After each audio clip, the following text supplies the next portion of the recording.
श्री वृंदावन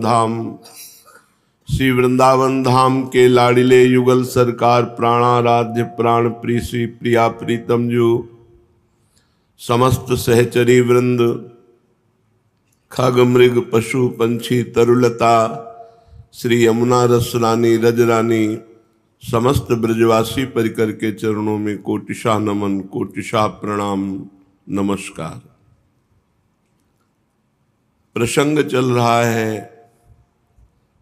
प्रेमावतार महाप्रभु श्री श्री कृष्ण चैतन्य देव गौरांग देव महाप्रभु का पावन यश, जिनके श्रवण मात्र से हृदय की मलिनता हटकर श्री कृष्ण प्रेम प्रकाशित होता है।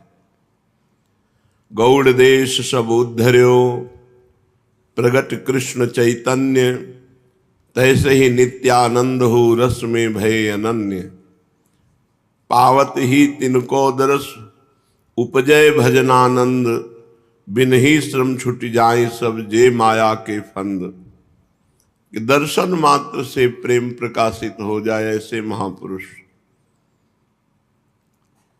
यद्यपि प्रकट हुए ऐसे समय में जिस समय आतंक छाया हुआ था। बंगाल भाव प्रधान देश है। बंगाली प्रायः हृदय प्रधान होते हैं। उन्हें ललित कलाओं से बहुत अनुराग है। वो प्रकृति प्रिय हैं। उनका हृदय प्रकृति के साथ मिला हुआ है। प्रकृति में होने वाले परिवर्तनों का उनके हृदय पटल पर गहरा प्रभाव पड़ता है, इसलिए वे भावुक प्रकृति के होते हैं और भक्ति में भावना की बहुत आवश्यकता होती है। इसका प्रमाण उनके रहन सहन में, खान पान में, उत्सव पर्वों में प्रत्यक्ष मिलता है। बंगाल भाषा का जो बंगला भाषा है, अधिकांश साहित्य भावुकता प्रधान ही है। उनमें उपन्यास, नाटक, ललित काव्य आदि विषयों का ही प्राधान्य है। कुछ विशेष श्रेणी के पुरुषों को छोड़कर सर्वसाधारण लोग निष्काम कर्मों से एकदम अनभिज्ञ है। वे इस बात को प्रायः समझ ही नहीं सकते कि बिना कामना के भी कर्म हो सकता है। बंगाल में जितनी भी पूजा पाठ और धार्मिक कृत्य होते हैं, उन सभी में सकाम भावना प्रधान रहती है। संन्यास धर्म का प्रचार बंगाल देश में एक तरह से था ही नहीं। इसका प्रचार बिल्कुल नहीं था। छोटी मोटी उपासना जिसे वो धर्म मानते थे। अब भी बंगाल में माधुकरी भिक्षा की परिपाटी नहीं है। बना बनाया अन्न वहां भिक्षा में कठिनता से मिल सकेगा। अधिकांश बंगाली सन्यासी इधर उत्तर भारत की ओर ही आकर रहने लगते हैं। अब भी उत्तर भारत में बहुत से सुयोग्य, त्यागी और विरक्त बंगाली महात्मा निवास कर रहे हैं। बंगाल में प्रायः देवी की उपासना प्रधान है, शक्ति उपासना। शक्ति की उपासना प्रायः राजसिक भक्त होते हैं। कुछ बिरले ही कोई सात्विक भक्त जो फल फूलों का ही बलिदान करके देवी को प्रसन्न करना चाहते हो। प्रधानता देवी शक्ति में काली मां की उपासना की प्रधानता है। भारतवर्ष भर में बंगाल प्रांत में ही खूब धूमधाम से नवरात्र मनाया जाता है। बंगालियों में बहुत कम लोग होते हैं जो निरामिष हो, मांस न खाते हो। मांस न खाते होंगे तो मछली तो खाते ही होंगे। मछली के मांस को वो मांस की गणना में नहीं करते, भोजन में करते हैं। बंगाली लोग पसंद करते हैं स्नान के पहले तेल मल करके शरीर को, फिर स्नान। जिस बंगाली को स्नान के पूर्व शरीर मलने के लिए तेल न मिले और भोजन के समय मछली न मिले तो समझो उसका जीवन बेकार है। वो अपने समाज में अत्यंत दीनहीन माना जाता है। सर्वसाधारण लोग ऐसे ही मस्ती जीवन काटते हैं। हम जिस समय की चर्चा कर रहे हैं उस समय बंगाल में बड़ी बुरी दशा थी। गली गली भैंसे बकरे चढ़ाए जाते थे, खूब मांस खाना, शराब पीना, अत्याचारी का भारी आतंक था उस समय। मनुष्य धर्म कर्म से हीन होकर नाना प्रकार के पाखंड धर्मों का आश्रय किए हुए थे और वाम मार्ग मतलब शास्त्र के विरुद्ध आचरणों का खूब बोलबाला था। घोर तांत्रिक पद्धतियों वाले भगत मिलते। मांस, मदिरा, मैथुन, ये स्वाभाविक सबकी प्रवृत्ति। मांस, मदिरा, मैथुन सबकी स्वाभाविक। कहीं कहीं मनुष्यों तक की बलि चढ़ाई जाती थी।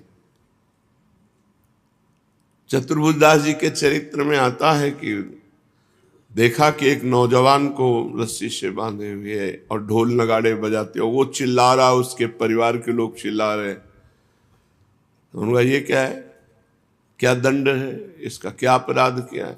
उनका देवी की बलि चढ़ाया जाएगा। ऐसी कौन देवी है जो अपने पुत्र की बलि पा करके प्रसन्न होती है? और वो तो महान भजनानंदी संत गए। मुरली मनोहर जी उनके ठाकुर जी थे। देवी से कहा कि आज के बाद अगर मतलब मूर्ति निकल करके सिंहासन से बाहर गिरी, आज के बाद अगर किसी भी जीव की यहां बलि चढ़वाई तुमने, कंठी बांध दी, देवी को दीक्षा दे दी। और देवी ने राजा को जाके पटक दिया रात्रि में और छाती में चढ़ के कहा, आज के बाद हमारे यहाँ केवल नारियल और नींबू की बलि चढ़ेगी। अब हम वैष्णव हो गई, चतुर्भुजदास की शिष्या। अब यहाँ कोई, तो पहले नर बलि का भी विधान था। मनुष्य खरीद लिया जाता था और फिर उसको भेंट चढ़ाई जाती थी देवी की। जैसे भागवत में आता है, जड़ भरत जी को बलि के लिए ही तो ले गए थे, काली देवी की बलि के लिए। तो ऐसे ही बंगाल में भैंसे, बकरे और मनुष्य तक की बलि चढ़ती थी। जब ये लिखा है उस समय की बात कह रहे हैं। ऐसी घटना सुनने में आ जाती है। लोग अपने हाथ में तलवार लेकर के पशुओं की खोपड़ी काटते और देवी को प्रसन्न करना चाहते। वैष्णव धर्म शुद्ध क्या है तो किसी को पता ही नहीं था। ऐसे देश में परम पवित्र प्रेम की धारा बहा दी महाप्रभु चैतन्य देव ने। अगर कोई विद्वान होता था तो वाद विवाद के लिए तार्किक प्रवृत्ति, विद्या का मुख्य प्रयोजन दूसरे को परास्त करना, भगवान का नाम जप करना, कीर्तन करना, ये मूर्खता समझी जाती थी। इतना सब होने पर भी छुआछूत का बड़ा प्रभाव, छोटे बड़ेपन का भूत सबके ऊपर सवार रहता। ये नीच जाति है, ये उत्तम जाति। अगर कहीं उत्तम जाति वाला छोटे जाति पुरुष को छू ले तो उसे धर्म भ्रष्ट माना जाता था। 52-53% मुसलमान बंगाल में उस समय थे जिस समय चरित्र लिखा गया।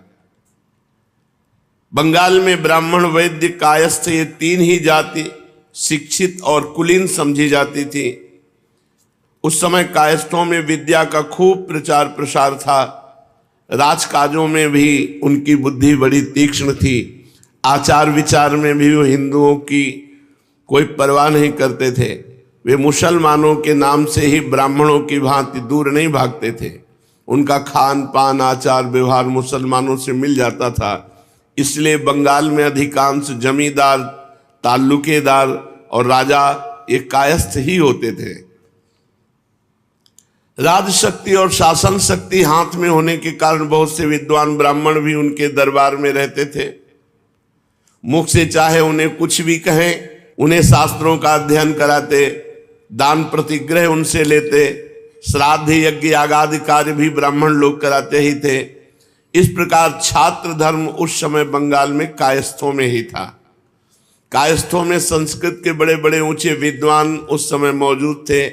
बहुत से कायस्थ जमींदारों के नाम तो मुसलमानों की ही तरह होते थे, जैसे बुद्धिमंत खां, रामचंद्र खां आदि आदि।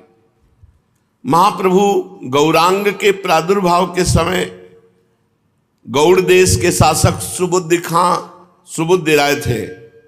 उनके यहाँ हुसैन खां नाम का बड़ा ही आत्माभिमानी और कुशाग्र बुद्धि सेवक था।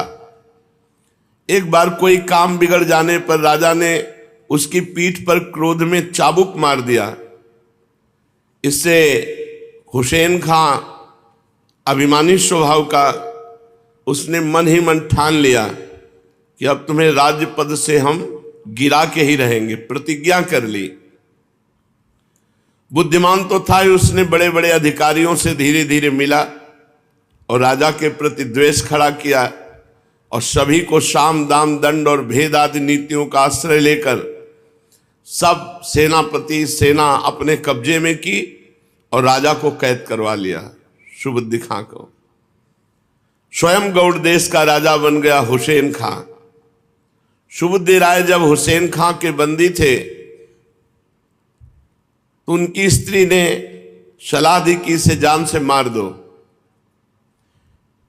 किंतु हुसैन खां इतनी नीच प्रकृति का मनुष्य नहीं था। उसने कहा चाहे इसने मेरे साथ कैसा भी बर्ताव किया हो, आखिर तो ये मेरा स्वामी रहा है और मैंने इसका नमक खाया है, मैं इसको मारूंगा तो नहीं पर बंदी बना के रखूंगा।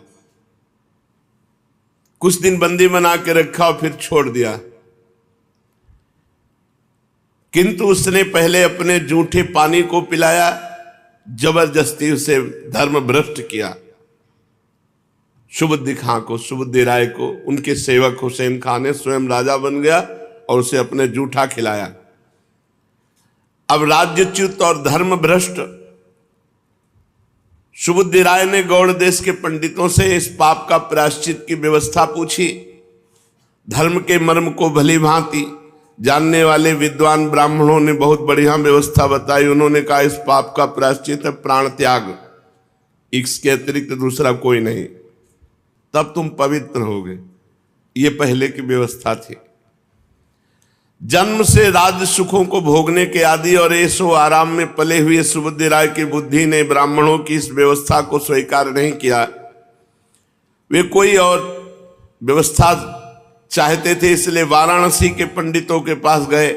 काशी के पंडित कोई घाट थोड़े ही थे, शास्त्रों का अध्ययन उन्होंने भी किया था, उन्होंने भी वही व्यवस्था रखी।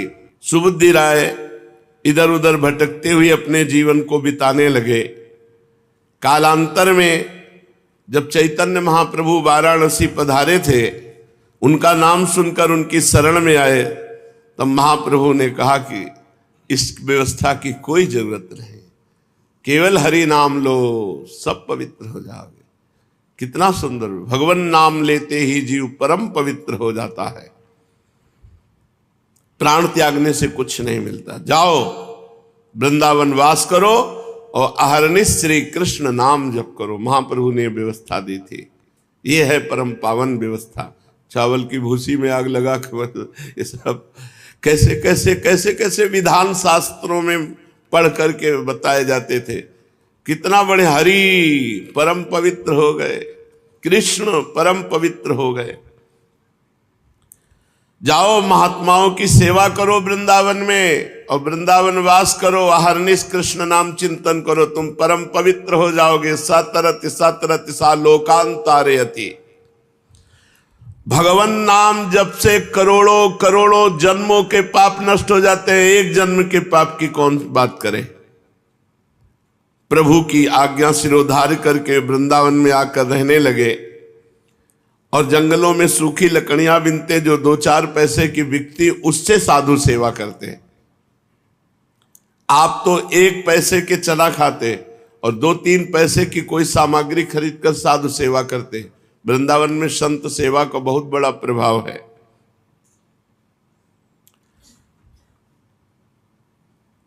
हुसैन खां राजगद्दी पर बैठते ही अपना शासन जमाने के लिए स्थान स्थान पर अपने काजियों को नियुक्त किया।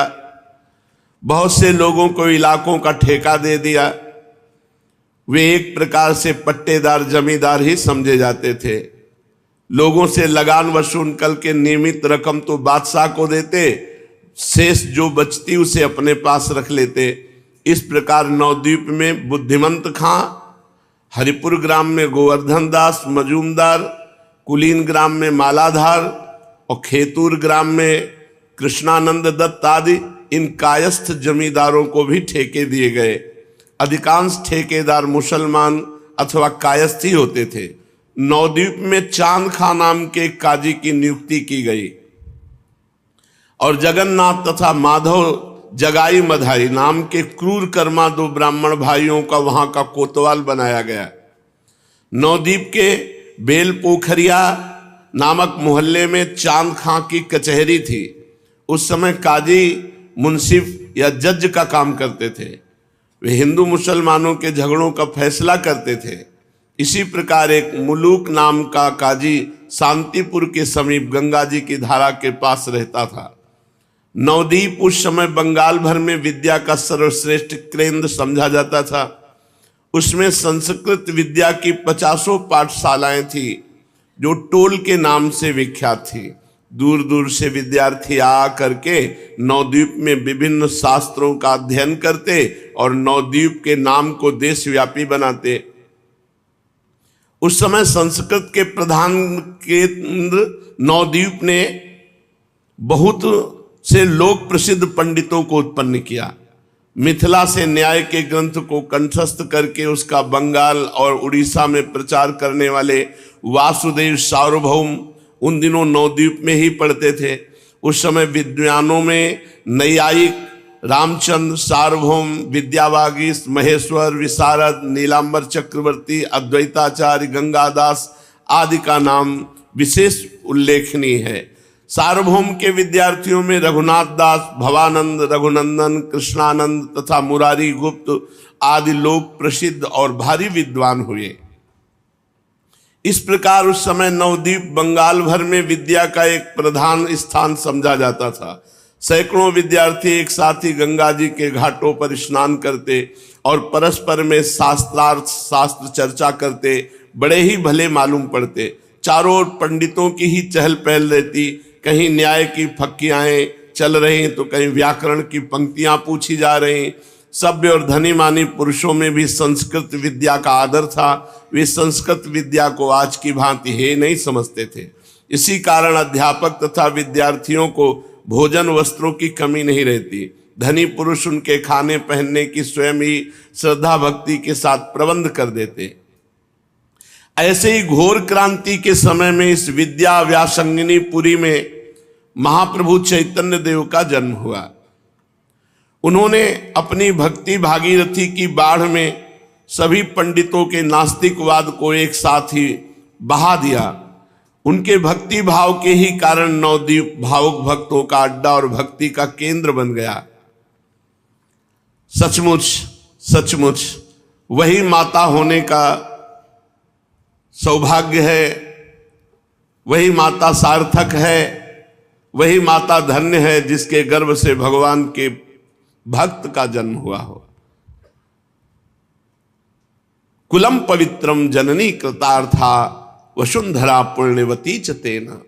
धन्य है वो भूमि, धन्य है वो गांव, धन्य है वो माता पिता जिसके कुल में भगवान का भक्त पैदा हो। नाम प्रसंग कहे तो उपदेश, जहां या धर्म धन्य सो देश। धन्य सो कुल जे जन्म भयो, धन्य सो तात, धन्य सो माय, संतत सकल सुनो चित लाए। जिसके गर्भ से भगवत भक्त पुत्र का जन्म हुआ हो, जन्म और मृत्यु ही जिसका स्वरूप है, ऐसे परिवर्तनशील संसार में गर्भ धारण तो प्रायः सभी योनियों की माताएं करती हैं, किंतु सार्थक गर्भ उसी का कहा जा सकता है जिसके गर्भ से उत्पन्न हुए पुत्र के ऊपर हरिभक्तों की मंडली में हर्ष ध्वनि होने लगे, जिसके दर्शन मात्र से भक्तों के शरीर में स्तंभ, स्वेद, रोमांच और स्वर भंगादि सात्विक भावों का उदय आप से आप होने लगे, अथवा जिसके ऊपर विद्वान तथा सूरवीरों की सभा में सभी लोगों की समान भाव से उसी के ऊपर दृष्टि पड़े। धन्य है वो मां जो ऐसे वीर महाभागवत को जन्म देती है। पुत्रवती ज्योति जग सोई, वही पुत्रवती जिसका पुत्र भगवान का भक्त हुआ हो। असल में वही पुत्र कहलाने योग्य है। गर्भ धारण करने वाली वही सच्ची माता है। वैसे तो सुकरी कुकरी भी साल में 10-10, 20-20 बच्चे पैदा करती हैं। गर्भ धारण करना उसका धन्य है जिसके गर्भ से भगवान का भक्त पैदा हो। जननी जने तो भक्त जन याद आता या सूर, ना ही तो जननी बांझ रहे क्यों खोवे है नूर। ऐसी परम पवित्र माता का नाम सची महाप्रभु चैतन्य देव की। भाग्यवती सची माता ने ही यथार्थ में माता शब्द को सार्थक बनाया, जिसके गर्भ से विश्व रूप। आज वो ऐसे भी उत्सव मनाया जाता है महाप्रभु चैतन्य देव के प्राकट्य का, अपना क्रम से आ ही गए भगवत कृपा से। आज उत्सव मनाया जाता है, आज महाप्रभु के जन्म का उत्सव मनाया जाता है। जो ऐसे अपने होली मनाई जाती है, ऐसे बंगाल देश में चैतन्य महाप्रभु के प्राकट्य उत्सव को आज ऐसे रंग भरे भाव से खेला जाता है। यथार्थ में माता शब्द को सार्थक किया सची माता ने, जिसके गर्भ से विश्व रूप और श्री कृष्ण चैतन्य देव जैसे दो पुत्र रत्न उत्पन्न हुए। श्री कृष्ण चैतन्य महाप्रभु को पैदा करके वे जगन माता ही बन गई। गौरांग जैसे महापुरुष को जिन्होंने गर्भ में धारण किया हो, उन्हें जगन माता का प्रसिद्ध पद प्राप्त होना ही चाहिए। महाप्रभु गौरांग देव जी के पूर्वज श्रीहट्ट हिलहट निवासी थे। ये नगर आसाम प्रांत में है और बंगाल से सटा हुआ ही है। वर्तमान काल में ये आसाम प्रांत का एक सुप्रसिद्ध जिला है। इसी श्रीहट्ट नगर में भरद्वाज वंशी परम धार्मिक और विद्वान उपेंद्र मिश्र नाम के एक तेजस्वी और कुलीन ब्राह्मण निवास करते थे। उपेंद्र मिश्र धर्मनिष्ठ और स्वकर्म परायण होने के साथ खाने पीने की कोई कमी नहीं थी। उनकी गुजर साधारणतया भली भांति ही हो जाती थी। उन भाग्यशाली ब्राह्मण के 7 पुत्र हुए। उपेंद्र मिश्र के 7 लड़के थे। कंसारी, परमानंद, पद्मनाभ, सर्वेश्वर, ये सब महाप्रभु के चाचा ताऊ हैं। जगन्नाथ, जनार्दन, त्रैलोक्यनाथ। इनमें पंडित जगन्नाथ मिश्र को ही गौरांग महाप्रभु के पूज्य पिता होने का जग दुर्लभ सुयश प्राप्त हुआ। जगन्नाथ मिश्र, इनके बाबा का नाम उपेंद्र मिश्र। पंडित जगन्नाथ मिश्र अपने पिता की अनुमति से संस्कृत विद्या पढ़ने के लिए सीलहट से नवद्वीप आए और पंडित गंगादास जी की पाठशाला में अध्ययन करने लगे। इनकी बुद्धि कुशाग्र थी, पढ़ने लिखने में तेज थे, इसलिए अल्पकाल ही में इन्होंने काव्य शास्त्रों का विधिवत अध्ययन करके पाठशाला से पुरंदर की पदवी प्राप्त कर ली। इनके रूप लावण्य तथा विद्या बुद्धि से प्रसन्न होकर नवद्वीप के प्रसिद्ध पंडित श्री नीलांबर चक्रवर्ती, ये महाप्रभु चैतन्य देव जी के नाना हैं, इन्होंने अपनी ज्येष्ठ कन्या सची देवी का विवाह पंडित जगन्नाथ मिश्र से कर दिया। नीलांबर चक्रवर्ती जी नवद्वीप निवासी नहीं थे। इनका आदि स्थान फरीदपुर के जिले में मगडोवा नामक एक छोटे से ग्राम में था। ये भी विद्या अध्ययन के निमित्त नवद्वीप आए थे। पढ़ लिख करके फिर यहीं रह गए, बेल पुकुरिया में, काजीपाड़ा के समीप। इनके यज्ञेश्वर और हिरण्य 2 पुत्र और 2 कन्याएं थी। छोटी कन्या का विवाह श्री चंद्रशेखर आचार्य रत्न के साथ हुआ था और बड़ी कन्या सची देवी का पंडित जगन्नाथ मिश्र के साथ विवाह हुआ। नीलांबर चक्रवर्ती जी की 2 पुत्रियां। रूपवती और कुलवती पत्नी को पाकर जगन्नाथ मिश्र जी परम संतुष्ट हुए और फिर सिलहट न जाकर के वहीं मायापुर में घर बनाकर रहने लगे। मायापुर में और भी बहुत से सिलहट निवासी ब्राह्मण रहते थे। पंडित जगन्नाथ मिश्र भी वहीं रहने लगे। मायापुर ये नवद्वीप का एक मोहल्ला है। आजकल जो नगर नवद्वीप के नाम से प्रसिद्ध है, वह तो उस समय कुलिया नामक ग्राम था। पुराना नवद्वीप तो कुलिया के सामने गंगा जी के उस पार पूर्व किनारों पर अवस्थित था, जो आजकल बामन पुकर नाम से पुकारा जाता है। कहा जाता है कि प्राचीन नवद्वीप की परिधि 16 कोश की थी। उसमें अंतः द्वीप, सीमंत द्वीप, ग्रोद्रुम द्वीप, मध्य द्वीप, कोल द्वीप, ऋतु द्वीप, जन्हू द्वीप, मोदक द्वीप और रुद्र द्वीप, ये 9 द्वीप थे। इन नवों को मिलाकर के ही 9 द्वीप कहते हैं। मायापुर जहां पर पंडित जगन्नाथ मिश्र रहते थे वो मध्य द्वीप के अंतर्गत था। अब उस स्थान का पता भी नहीं है कि कहाँ गया। भगवती भागीरथी के गर्भ में वे सभी प्राचीन स्थान विलीन हो गए, केवल महाप्रभु की कीर्ति के साथ उनके नाम मात्र ही शेष रह गए हैं। पंडित जगन्नाथ मिश्र अपनी सर्वगुण संपन्ना पत्नी के साथ सुखपूर्वक नवद्वीप में रहने लगे। सची देवी के गर्भ से एक एक करके 8 कन्याओं का जन्म हुआ और वे अकाल में ही काल कवलित हो गई। 8 में से एको कन्याएं नहीं बची। इससे मिश्र दंपति का गारहस्थ जीवन चिंतामय और दुखमय बना हुआ था। गृहस्थी के लिए संतानहीन होना बड़ा कष्टप्रद माना जाता है। उससे भी अधिक कष्टप्रद संतान होकर उसका जीवित न रहना। सची माता के 8 कन्याएं हुई, 8 में एको बची नहीं। ये दंपति श्री जगन्नाथ मिश्र जी सची माता दुखी रहने लगे, लेकिन थोड़े दिन के ही अनंतर में गर्भ रहा। फिर तो सची देवी के गर्भ से एक पुत्र रत्न उत्पन्न हुआ जिसका नाम मिश्र जी ने विश्व रूप रखा है, चैतन्य महाप्रभु के बड़े भाई के रूप में। विश्व रूप सचमुच विश्व रूप थे।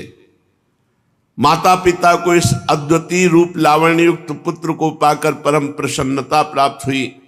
चंद्रमा की कलाओं के समान विश्व रूप धीरे धीरे बड़े होने लगे।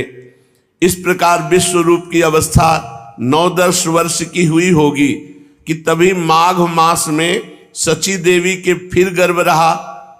बस इसी गर्भ में प्रेमावतार महाप्रभु श्री श्री कृष्ण चैतन्य देव का प्रादुर्भाव हुआ। श्रीमद् भागवत तथा गीता में भगवान ने बार बार श्री मुख से जोर देकर कहा है कि मेरे पाने का एकमात्र उपाय भक्ति ही है।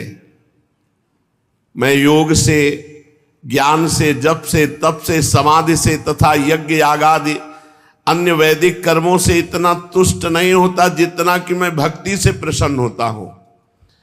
केवल अनन्य भक्ति के द्वारा ही मेरा यथार्थ ज्ञान प्राप्त होता है कि मैं कैसा हूं और मेरा प्रभाव कितना है। जिस भक्ति की इतनी महिमा है, वह भक्ति जिसके हृदय में हो, उस भाग्यवान भक्त के महत्व का वर्णन भला कौन कर सकता है। वास्तव में भगवान और भक्त नाम मात्र के लिए ही दो है। भक्त भगवान के साकार विग्रह का ही नाम है।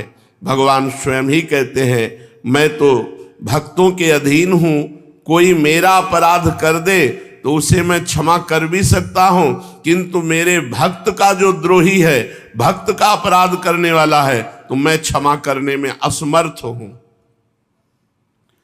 भगवान भक्तों की महिमा को बतलाते हैं कि मैं भक्तों के पीछे पीछे सदा इसलिए घूमा करता हूं कि उनके चरणों की धूल उड़कर मेरे ऊपर पड़ जाए तो मैं पावन हो जाऊं। यही तक नहीं, भगवान स्वयं भक्तों का भजन करते हैं। भगवान हस्तिनापुर में ही विराजमान थे। महाराज युधिष्ठिर प्रायः हर समय ही उनके पास रहते थे। उन्हें भगवान के बिना चैन ही नहीं पड़ता था। एक दिन रात्रि के 12 बजे महाराज युधिष्ठिर भगवान के स्थान पर पहुंचे तो उस समय भगवान ध्यानस्थ बैठे हुए थे। 12 बजे रात्रि के। धर्मराज बहुत देर तक हाथ जोड़े खड़े रहे। कुछ काल के अनंतर भगवान की समाधि भंग हुई। सामने धर्मराज को खड़े देखकर उन्होंने उनका स्वागत किया और कहा, असमय में कैसे आ गए। धर्मराज जी ने नम्रता पूर्वक निवेदन किया, भगवान और बातें तो मैं फिर पूछूंगा, इस समय जो मुझे बड़ा भारी संशय हुआ उसका पहले उत्तर दीजिए। आप चराचर जगत के एकमात्र स्वामी हैं, संपूर्ण प्राणियों के आप ही भजनी हैं। ऋषि, महर्षि, देव, दानव, देवता, मनुष्य सभी आपका ध्यान करते हैं। और इस समय मैंने देखा कि आप ध्यान कर रहे हैं किसका? सारा जगत, ऋषि, महात्मा तो सब आपका ध्यान करते हैं, आप किसका ध्यान कर रहे थे? ये मुझे बड़ा कौतूहल हुआ। आप किसका ध्यान कर सकते हैं? धर्मराज के प्रश्न को सुनकर भगवान हंसे और मंद मंद मुस्कान के साथ बोले, धर्मराज, ये ठीक है कि संपूर्ण जगत मेरा भजन करता है, किंतु मैं अपने भक्तों का भजन करता हूं। मैं सदा भक्तों के ध्यान में मग्न रहता हूं। ये सुनकर धर्मराज ने पूछा, इस समय आप किस भक्त का ध्यान कर रहे थे प्रभु? भगवान ने गदगद कंठ से कहा, जिन्होंने सर्वस्व त्याग कर केवल मेरे में ही अपने मन को लगा रखा है, जो 6 महीने से बाणों की सैया पर बिना कुछ खाए पिए मेरे अनन्य ध्यान में मगन है, मैं उन भक्तराज भीष्म पितामह का ध्यान कर रहा था। भगवान की भक्त वत्सलता की बात सुनकर भक्ति की सर्वश्रेष्ठता के संबंध में किसे संशय रह सकता है? भगवान ही इस जगत के एकमात्र आश्रय हैं। उनकी भक्ति उनकी कृपा के बिना प्राप्त नहीं हो सकती। ज्ञान, कर्म तथा भक्ति के वे ही एकमात्र प्रवर्तक हैं। जब कर्म की शिथिलता देखते हैं तब आप नरपति विशेष के रूप में उत्पन्न होकर कर्म का प्रचार करते हैं। जब ज्ञान का लोप देखते हैं तब मुनि विशेष के रूप में प्रकट होकर ज्ञान का प्रसार करते हैं। और जब भक्ति को नष्ट होते देखते हैं तब भक्त विशेष का रूप धारण करके भक्ति की महिमा बढ़ाते हैं। उन्हें स्वयं कुछ भी कर्तव्य नहीं होता, क्योंकि वो स्वयं परिपूर्ण स्वरूप है। लोक कल्याण के निमित्त वे स्वयं आचरण करके लोगों को शिक्षा देते हैं। भगवान के लिए कोई बात सहसा या अकस्मात नहीं है। जिस प्रकार नाटक का एक अभिनय देखने के अनंतर हम प्रतीक्षा करते रहते हैं कि देखें अब क्या होगा, इतने में ही रंगमंच पर सहसा दूसरे नए पात्रों को देखकर हम चकित हो जाते हैं। किंतु नाटक के व्यवस्थापक के लिए इसमें सहसा या अकस्मात कुछ भी नहीं। वो जानता है इसके बाद इनको पेश करना है। उसे आदि से अंत तक संपूर्ण नाटक का पता है कि इसके बाद कौन सा पात्र क्या अभिनय करेगा। इसी प्रकार इस जगत के रंगमंच पर भगवान जो नाटक खेला रहे हैं उसका उन्हें रत्ती रत्ती का पता है। उनके लिए भविष्य के गर्भ में कोई बात छिपी नहीं। भविष्य का पर्दा तो हम अज्ञानियों के नेत्रों पर पड़ा हुआ है। हम किसी घटना को देखकर ही उसे नई और सहसा उत्पन्न हुई बताने लगते हैं। यही हमारी अपूर्णता है। कार्य को देखकर कारण के संबंध में सोचते हैं, किंतु दिव्य दृष्टि वाले कारणों को पहले ही समझ जाते हैं, इसलिए उन्हें किसी भी घटना में कोई आश्चर्य नहीं होता। साके 1407 संवत 1542 विक्रमी फाल्गुन की पूर्णिमा का शुभ दिवस जो कल निकल गया, आज उत्सव मनाया जाता है जन्म का, महाप्रभु का। गौर पूर्णिमा कही जाती है जो कल पूर्णिमा गई। संपूर्ण भारतवर्ष में प्रसन्नता छाई हुई है। रामकृष्ण के मानने वाले सभी हिंदुओं के घरों में अपनी अपनी शक्ति के अनुसार सुंदर सुंदर पकवान बनाए गए हैं। सबों ने अपने अपने घरों को लीप पोत कर स्वच्छ और सुंदर बनाया है। बहुत पहले सतयुग में आज के दिन भक्तराज प्रहलाद ने अग्नि में प्रवेश करके भक्ति की विशुद्धता, पवित्रता और निर्मलता दिखाई थी। भगवत भक्ति के कारण उनके पिता की भगनी होली, जो इन्हें गोद में लेकर अग्नि में बैठी थी, स्वयं जल गई, किंतु प्रहलाद जी का बाल भी बाका नहीं हुआ। इसी कारण भक्तों में अत्यंत ही आह्लाद उत्पन्न हुआ और तभी से आज तक यह दिन परम पवित्र समझा जाता है। आज के दिन जीवन में नवजीवन का संचार होता है। वर्ष भर की सभी बातें भुला दी जाती हैं। आज किसी से द्वेष या वैर नहीं माना जाता। द्वेष वैर भुलाकर अग्नि में स्वाहा करके सबको अबीर लगाया जाता है, गुलाल लगाया जाता है, चरण छुए जाते हैं, गले मिला जाता है। साल भर के वैर द्वेष और अशुभ कर्मों को होली की ज्वाला में स्वाहा कर दिया जाता है। आज के दिन शत्रु मित्र का कुछ भी विचार न करके सबको गले से लगाते हैं। इतने दिनों से होली होती तो थी, किंतु यथार्थ होली तो आज ही है। तभी तो भक्तों के हृदय में कोई एक अज्ञात आनंद हिलोरे मार रहा है। पंडित जगन्नाथ मिश्र अपने घर के कोने में बैठे हुए हैं। इनके पास सांसारिक धन वैभव नहीं है, फिर भी जो ब्राह्मणों का धन है, जिसके कारण ब्राह्मणों को तपोधन कहा जाता है, उस तपस्या रूपी धन का अभाव नहीं है। महाप्रभु जिस घर में प्रकट हुए, छोटा सा घर है, मिट्टी का, साफ सुथरा, संपूर्ण स्थान गौ के गोबर से लिपा हुआ है। आंगन में तुलसी का सुंदर बिरवा है, एक और गौ बंधी है, और तांबे और पीतल के ही बर्तन हैं जो खूब मांज करके स्वच्छ रखे हुए। मिश्र जी किसी शास्त्र का अध्ययन कर रहे हैं। ब्राह्मणों का धन तपस्या ही होती थी। प्रायः ब्राह्मण, जो पवित्र ब्राह्मण, वो निर्धन ही होते थे। ऐसे नहीं कि रुपया पैसा खूब, नहीं, वो तो उनके जो पुरोहित कर्म करते हैं या कोई और कर्म करते हैं। अचानक आवाज आई कि सची देवी को प्रसव पीड़ा हो रही है। घर में कोई दूसरी स्त्री थी नहीं, सास या देवरानी जेठानी, ये तो सब श्री हट निवासी थे, तो सिलहट जिसे कहते हैं। तो यहां तो केवल सची मैया थी। पंडित चंद्रशेखर आचार्य रत्न की पत्नी अपनी छोटी बहन इनको बुला लिया।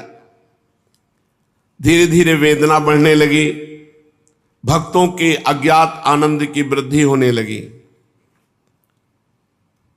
सूर्यास्त होने को था, किंतु पूर्णिमा का चंद्र उदय नहीं हुआ था। कारण महाप्रभु चैतन्य चंद्र के उदय होने की प्रतीक्षा मानो कर रहा था। राहु ने सुअवसर पाकर चंद्रमा को ग्रस लिया था। उस दिन चंद्र ग्रहण था। तो स्नान करने के निमित्त नवद्वीप के सभी घाटों पर स्त्री पुरुषों की भारी भीड़ लगी हुई थी गंगा जी स्नान के लिए। असंख्यों नर नारी उस पुण्य अवसर पर स्नान करने के निमित्त सब गंगा जी के किनारे एकत्र थे। उच्च स्वर से राम कृष्ण हरि की मधुर ध्वनि, भगवान नाम कीर्तन, जिसको जो भावे वो भगवान का नाम ले रहा था। सब प्रेमोन्मत्त, पता नहीं कि कौन सी लहर दौड़ी कि जितने गंगा स्नान करने आए थे सब नाच रहे हैं, आनंदित हो रहे हैं, हरि बोल कहकर। क्यों?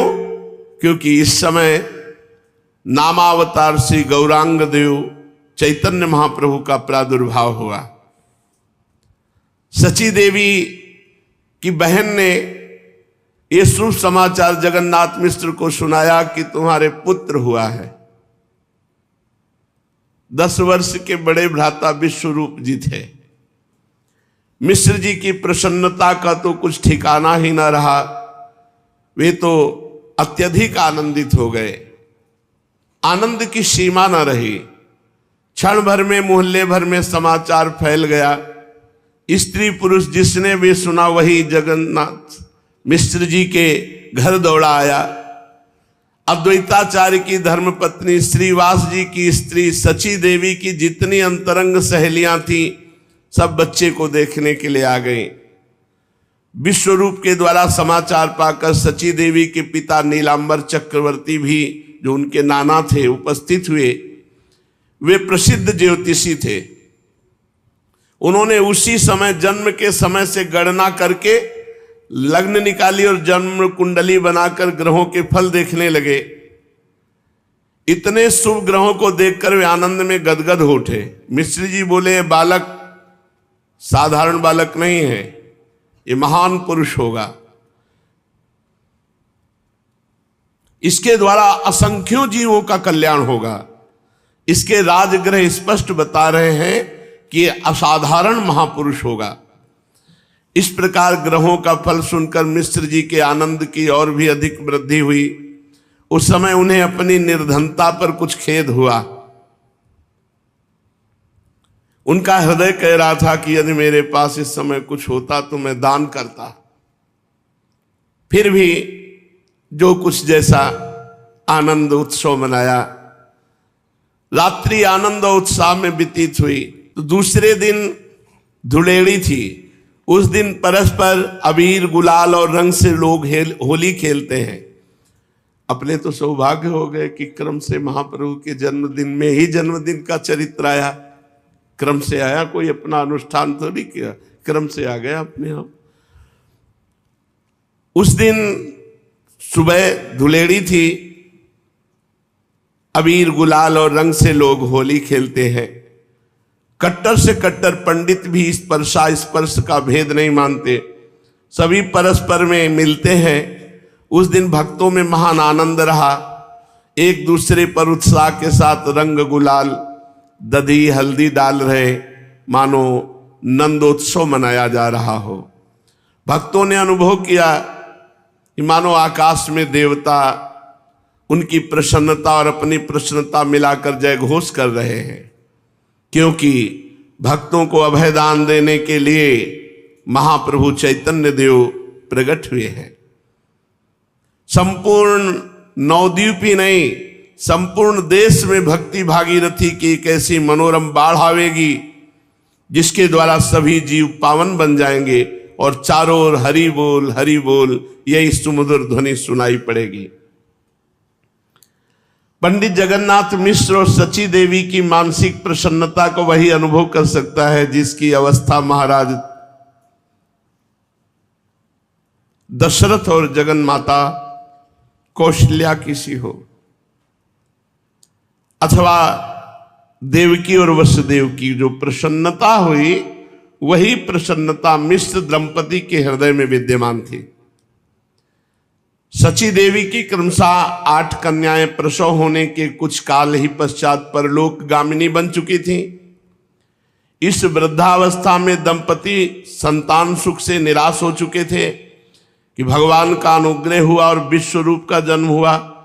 विश्वरूप यथा नाम तथा गुण ही थे, इनका रूप विश्व को मोहित करने वाला था, किंतु इनमें बालोचित चांचल्य इनमें बिल्कुल नहीं था। चेहरे पर परम शांति विराजमान थी। माता पिता इस सर्वगुण संपन्न पुत्र के मुख कमल को देखकर मन ही मन प्रसन्न हुआ करते थे। अब भगवान की कृपा का क्या कहना, विश्वरूप के बाद दूसरे बालक को देखकर तो मिश्र दंपति अपने आप को ही भूल गए थे। सब बालक 9 महीने या अधिक से अधिक 10 महीने गर्भ में रहते हैं, किंतु गौरांग महाप्रभु 13 महीने गर्भ में रहे। 13 महीने। 7 महीने में भी बहुत से बच्चे होते हैं और प्रायः वो जीवित भी रहते हैं, किंतु वे बहुधा क्षीणकाय होते हैं। बात यह कि 6 महीने में गर्भ के बच्चे के सब अवयव बनकर ठीक होते हैं। 7वें महीने में जाकर उसमें जीवन का संचार प्रतीत होता है। जीवन का संचार होते ही बच्चा गर्भ से बाहर होने का प्रयत्न करता है। जो माताएं कमजोर होती उनका प्रसव 7 ही महीनों में हो जाता है, किंतु बहुधा 7वें महीने में बच्चे का प्रयत्न निर्बल होने के कारण असफल ही होता है। बाहर निकलने के प्रयत्न में बालक बेहोश हो जाता है और वो बेहोशी 2 महीने में जाकर ठीक होती है। जो बच्चे 8 महीनों में हो जाते हैं वे बचते ही नहीं, क्योंकि एक तो पहली बेहोशी और दूसरी प्रसव की बेहोशी, इसलिए कमजोर बालक उसे सह नहीं सकते। 10 महीने का बच्चा खूब तंदुरुस्त होता है और 13 महीने गर्भ में रहने के कारण गौरांग महाप्रभु बहुत ही तेजस्वी साल भर के से प्रतीत हो रहे थे। इनका शरीर खूब मजबूत, अंग भी अवयव सुगठित सुंदर थे और गोरे थे। तपाए हुए स्वर्ण की भांति इनके शरीर का वर्ण था। छोटी छोटी दोनों भुजाएं खूब उतार चढ़ाव की थी। हाथ की उंगली कोमल रक्त वर्ण की बड़ी सुहावनी प्रतीत होती थी। छोटे छोटे गुदगुदे पैर, मांस से छिपे हुए सुंदर टखने, सुंदर गोल गोल पिंडलियां और मनोहर उरुद्वय, छोटे कमल के समान सुंदर मुख, बड़ी बड़ी आंखें, सुंदर पैनी नासिका बड़ी ही भली मालूम पड़ती थी। गर्भ के सभी बालकों के इतने मुलायम बाल होते हैं कि वे रेशम के लच्छों को भी मात करते हैं, किंतु गौरांग के बाल तो अपेक्षाकृत अन्य बालकों के बालों से बहुत बड़े थे। काले काले सुंदर घुंघराले बालों से उस सुचारू मुख की शोभा बड़ी, मानो किसी अधिक रसमय कमल के ऊपर बहुत से भंवरे आकर स्वेच्छा पूर्वक रसपान कर रहे हों। सची माता गौरांग महाप्रभु की उस रूप माधुरी को बार बार निहारती और आश्चर्य सागर में गोते लगाने लगती। वो बच्चे के सौंदर्य में एक अपूर्व तेज का अनुभव करती। धीरे धीरे 1 महीने के महाप्रभु जब हुए तो बंगाल की ओर माता 21 दिन में अथवा महीने भर में प्रसूति घर से बाहर होती है, तभी षष्ठी पूजा होती है। नामकरण संस्कार प्रायः 4 महीनों में होता है, किंतु अब तो लोग बहुत पहले भी करने लगते हैं। 1 महीने के बाद गौरांग का निष्क्रमण संस्कार हुआ। सखी सहेलियों के साथ सची देवी बालक को लेकर गंगा स्नान करने के निमित्त गई। वहां जाकर विधि पूर्वक गंगा जी का पूजन किया। फिर षष्ठी देवी के स्थान पर उनके पूजन के निमित्त गई। ये षष्ठी देवी कौन है? इनके संबंध में पृथक पृथक देशों की पृथक पृथक मान्यता है। ये कोई शास्त्रीय देवी नहीं है, एक लौकिक पद्धति है। बहुत जगह तो ये बालकों के अशुभ को मिटने वाली समझी जाती है और इसीलिए बालक के कल्याण के निमित्त इनकी पूजा करते हैं। और हमारी तरफ बालक के जन्म के 6ठे दिन छठी देवी का पूजन होता है। घर की सबसे मान्य स्त्री पहले पूजा करती है, फिर संपूर्ण कुल परिवार की स्त्रियां आकर पूजा करती हैं, भेंट चढ़ाती हैं। मान्य स्त्री उन सबको खाने के लिए सीरा पूड़ी अन्य वस्तुएं देती है। हमारी ओर भावी माता को ही षष्ठी मानते हैं। ऐसी मान्यता है कि भावी माता उसी दिन रात्रि में आकर बालक की आयु भर का शुभाशुभ भाग्य में लिख जाती है। बालक के भाग्य को खूब अच्छा लिखा जाए, इसलिए उसकी प्रसन्नता के निमित्त उसका पूजन करते हैं। कुछ भी हो, लौकिक ही रीति सही, किंतु इसका प्रचार किसी न किसी रूप में सर्वत्र है। षष्ठी देवी के स्थान पर जाकर सची देवी ने श्रद्धा भक्ति के साथ देवी का पूजन किया और वे बच्चे के मंगल कामना के निमित्त देवी के चरणों में प्रार्थना करके सखी सहेलियों के साथ प्रसन्नता पूर्वक घर लौट आई। बालक ज्यों ज्यों बढ़ता जाता त्यों ही त्यों उनकी चंचलता भी बढ़ती जाती। विश्वरूप जी जितने शांत गंभीर थे, चैतन्य महाप्रभु उतने ही अधिक चंचल थे। 1 महीने के ही थे कि अपने आप ही आंगन में घुटनों के सहारे रेंगने लगते और चलते चलते जोर से किलकारियां मारने लगते। कभी कभी अपने आप ही हंसने लगते। माता इन्हें पकड़ती, किंतु इन्हें पकड़ना सहज काम नहीं था। वे स्तन पीते पीते कभी इतनी जोर से दौड़ते कि इन्हें रोक रखना असंभव हो जाता। पहले पहले बहुत रोते। माता भांति भांति से चुप करने की चेष्टा करती, किंतु ये चुप नहीं होते थे। एक दिन ये छोटे पालने पर पड़े बहुत जोर से रो रहे थे। माता ने बहुत चेष्टा किंतु ये चुप नहीं हुए। तब इनको नाम ध्वनि सुनाई दी, हरि बोल हरि बोल हरि बोल। बस ये किलकारियां मारने लगे, चुप हो गए। बस इनके रोने के चुप कराने का उपाय मिल गया, हरि बोल हरि बोल। जब कभी रोते तो माता बड़े कोमल कंठ से गाती, हरि हरि बोल बोल हरि बोल, मुकुंद माधव गोविंद बोल, हरि हरि बोल बोल हरि बोल, मुकुंद माधव गोविंद बोल, मुकुंद माधव गोविंद बोल, बोल हरि हरि बोल बोल हरि बोल, मुकुंद माधव गोविंद बोल, हरि हरि बोल बोल हरि बोल।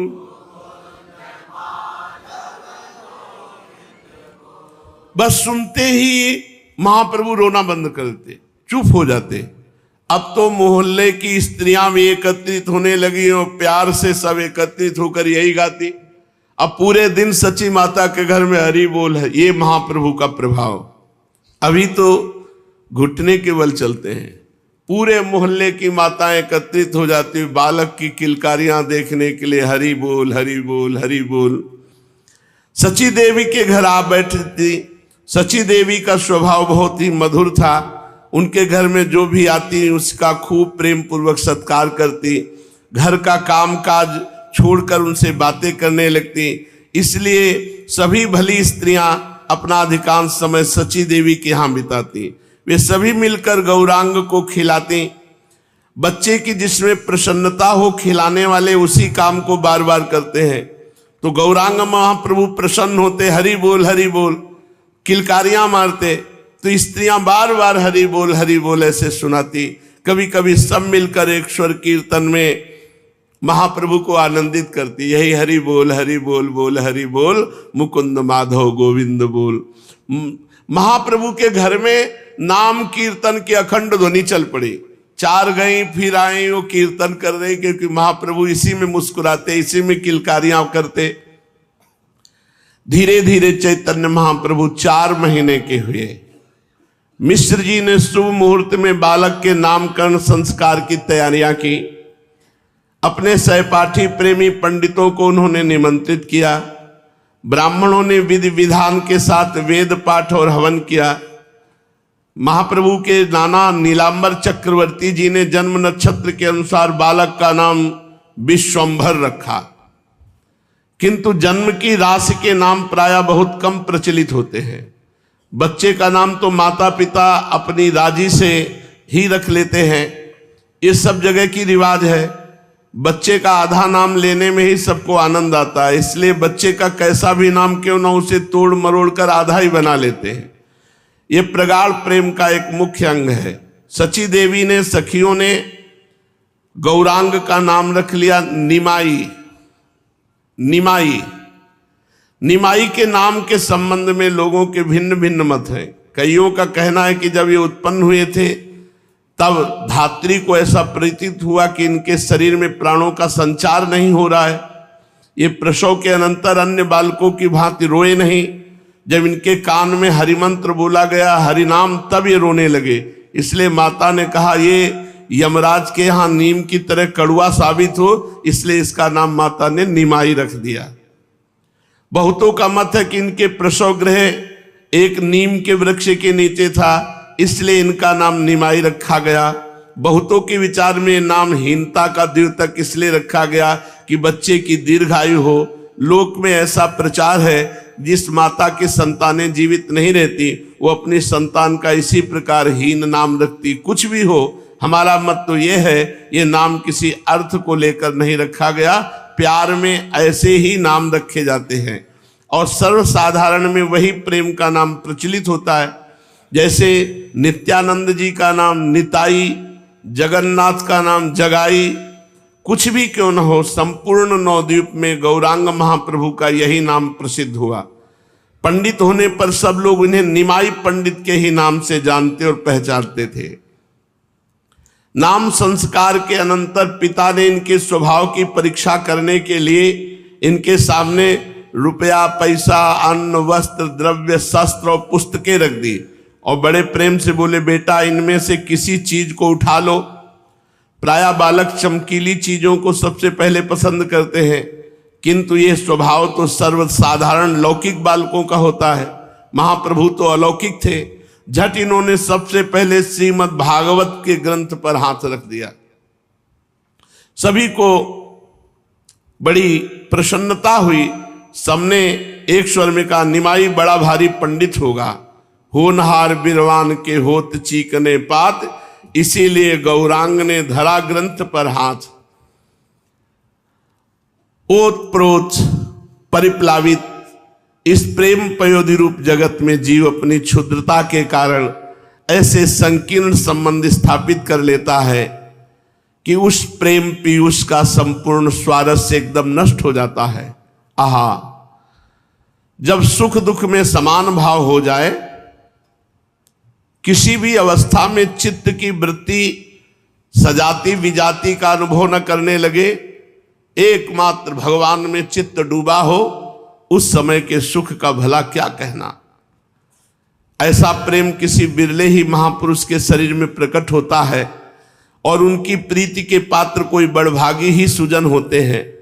महापुरुषों में जन्म से ही ये विश्व विमोहन प्रेम होता है। सभी महापुरुषों के संबंध में हम चिरकाल से सुनते आ रहे हैं कि वे जन्म से ही सभी प्राणियों में समान भाव रखते थे। महात्मा नानक जी जब बाल्यावस्था में भैंस चराने जाते थे तो एकांत में बैठकर ध्यान करने लगते, और बहुत से लोगों ने प्रत्यक्ष देखा कि एक बड़ा भारी सर्प अपने फण से उनके ऊपर छाया किए रहता, और जब वे ध्यान से उठते तब वो चला जाता। सिंहों को कुत्ते की तरह पूंछ हिलाते अभी तक तपस्वियों के आश्रम में देखा गया।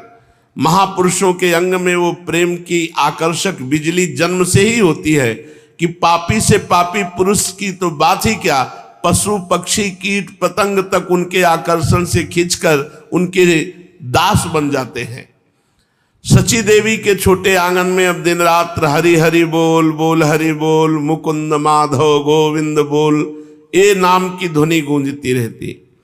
इसका कारण निमाई पंडित की अपूर्व रूप माधुरी थी, उनकी विश्व मोहिनी मंद मुस्कान। पास पड़ोस की माताओं बहनों ने अपने चित्त को निमाई पंडित को दे दिया। जब वो मुस्कुराते, जब वो खिलखिला के हंसते, यही देखने के लिए सब आती और खूब नाम कीर्तन करती। उन्हें निमाई की मंद मुस्कान देखे बिना कल ही नहीं पड़ती। माताओं का यह सनातन स्वभाव है कि उनकी संतान पर जो कोई प्रेम करता है तो उनके हृदय में एक प्रकार की मीठी मीठी गुदगुदी होती है। उनका जी चाहता है कि मेरे बच्चे पर प्रेम करने वाले को मैं क्या दे दूं। स्त्रियां निमाई को जितना ही प्यार करती, सची माता निमाई को उतना ही और अधिक सजाती। मात्र हृदय को भी ब्रह्मा जी ने एक अपूर्व पहेली बनाया है।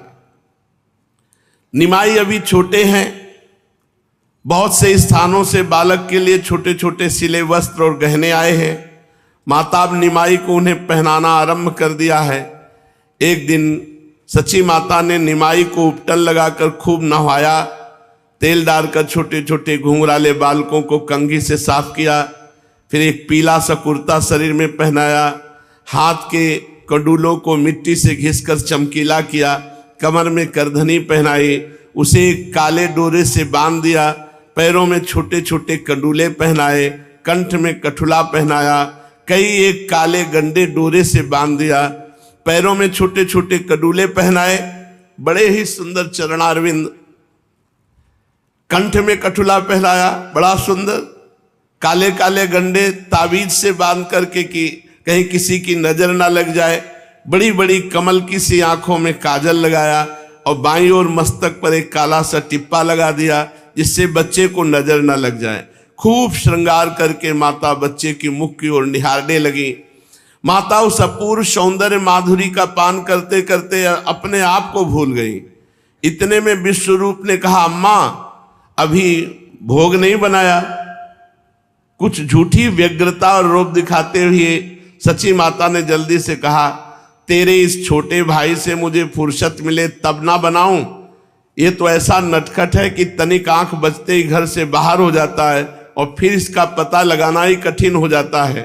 विश्वरूप ने कहा, अच्छा ला, इसे मैं खिलाता हूं, तू तब तक जल्दी से रंधन कर। ये कहकर विश्वरूप ने बालक निमाई को अपनी गोद में ले लिया। माता तो दाल चावल बनाने में व्यस्त हो गई और विश्वरूप धूप में बैठ गए। भला विश्वरूप जैसे विद्या व्यासंगी बालक खाली कैसे बैठे रह सकते थे। वे निमाई को पास बिठाकर पुस्तक पढ़ने लगे। पुस्तक पढ़ते पढ़ते तन्मय हो गए। अब निमाई को किसका भय। धीरे धीरे घुटनों के बल आप आंगन में दूसरी ओर एकांत जा पहुंचे और वहां पर एक सर्प देवता बैठे हुए थे। बस निमाई को एक खिलौना मिल गया मानो। वे फणधारी सर्प के साथ खेलने लगे। मैया शरीर से तो दाल भात बना रही थी सची माता, किंतु उनका मन यही कि निमाई सुरक्षित है, ठीक है ना। वो उठ करके देख लेती विश्वरूप बातें कर रहा है ना, और विश्वरूप को सावधान कर देती। विश्वरूप निमाई सो गया क्या? ऐसे वो मानो निद्रा से जगे हो, पुस्तक पढ़ रहे थे, चारों ओर देखा। वो कहा अम्मा निमाई तो यहां है ही नहीं। मानो माता के कलेजे में किसी ने गरम ठेस लगा दी हो। उनका मात्र हृदय उसी समय किसी अशुभ आशंका के भय से पिघलने लगा। वे रसोई को वैसे छोड़कर जल्दी से बाहर आई और विश्वरूप भी उठकर खड़े हो गए। मां बहुत व्याकुल होकर ढूंढने लगी निमाई को। आंगन की दूसरी ओर एकांत में जो देखा तो सबके छक्के छूट गए। माता ने बड़े जोर से चीत्कार मारी। उस चीत्कार को सुनकर आसपास मोहल्ले के सब लोग दौड़ आए। सबने देखा कि निमाई का आधा शरीर धूल दूसरित है और आधा अंग तेल के कारण चमक रहा है। बालों में भी कुछ धूल लग गई है। कुर्ते में पीठ की ओर एक गांठ लगी है, बड़ी ही भली मालूम पड़ती। पीले रंग की झगुलिया स्वर्णिम शरीर पर, गोरे शरीर पर बड़ी सुहावनी लग रही। और सर्प गुड़ी मुड़ी मारे बैठा है फनकार, और निमाई उसके फन के ऊपर बार बार हाथ रखकर ऐसे खेल रहे। काला गौ के खुर के चिन्ह से चिन्हित विशाल फण ऊपर उठाए। निमाई का एक हाथ उसके फण के ऊपर, एक से वो जमीन पकड़े हुए है, एक से फण पे ऐसे। अब मैया के तो प्राण सूख गए कि कहीं भी काट लिया तो। और चरणों के पास ऐसे गुंडी मार करके ऐसे सर्प में निमाई खेल रहे। सूर्य के प्रकाश में फण चमक रहा है, काला स्याही सा। निमाई को चिंता नहीं हुई, बार बार सर्प को छू छू करके हंस रहे, उससे खेल रहे। हंसने से आगे के दांत जो दूध के थे वो चमक रहे थे। देखने वालों के होश उड़ गए। सभी के हृदय में एक विचित्र आंदोलन उठ रहा था। किसी की हिम्मत नहीं पड़ रही थी कि बच्चे को सांप से छुड़ावे। इसी समय सची देवी छुड़ाने के लिए दौड़ी। जे भी सर्प ने देखा कि वो दौड़ करके आ रहे हैं तो भागकर एक बिल में घुस गया। निमाई हंस रहे थे। माता ने दौड़ करके उठाया और छाती से चिपका लिया। उस समय माता को तथा अन्य सभी लोगों को बड़ा आनंद हुआ। सभी ने बच्चे को सकुशल काल के गाल में से लौटा देखा, जैसे नंद बाबा और यशोदा जी को सुख हुआ था काली दह से निकलने पर भगवान श्री कृष्ण के। ऐसे निमाई को सर्प से बचा देखकर बहुत आनंदित हुए जगन्नाथ मिश्र और सची माता और भी सब नगरवासी।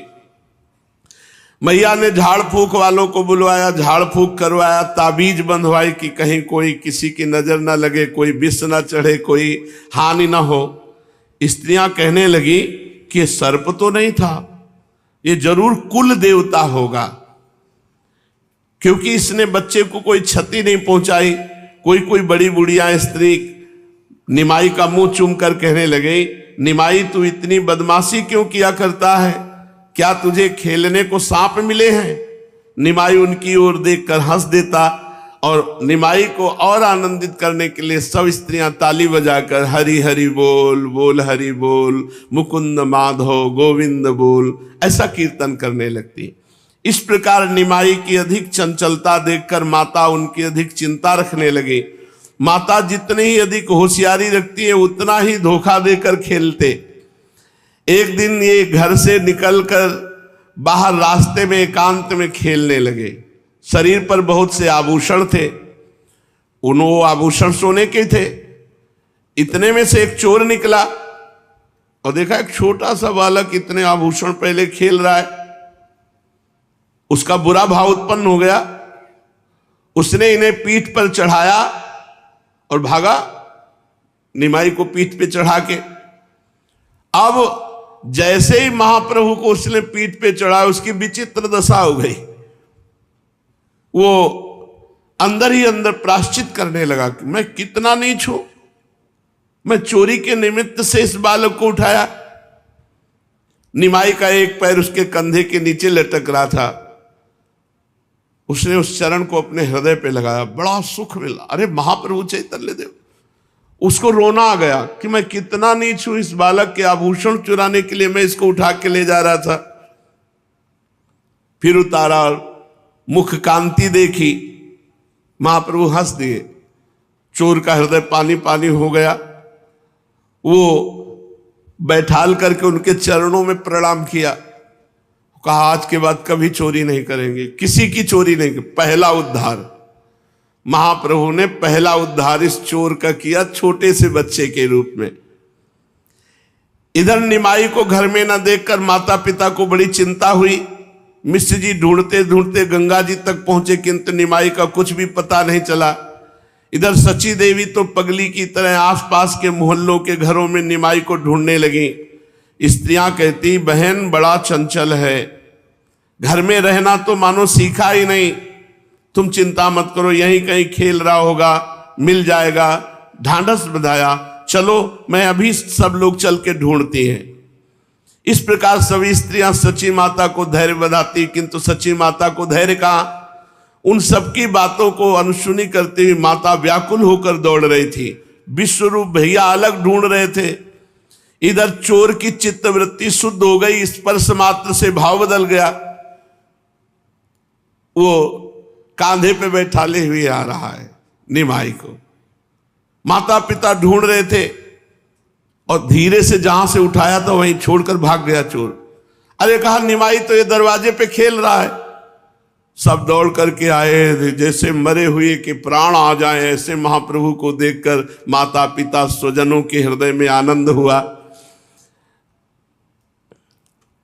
बड़ी प्रसन्नता मिश्र जी को हुई द्वार पर देख करके कि अभी तो यहां ढूंढ रहे थे, दरवाजे पर कैसे आ गए। अब वो चोर का भाव बदल गया इसलिए छोड़ गया। माता ने हृदय से लगा लिया और सब स्त्रियां मिलकर माता के साथ भगवान नाम कीर्तन करते हुए महाप्रभु को दुलार कर रही। शेष चर्चा आगे। श्री राधा वल्लभ लाल।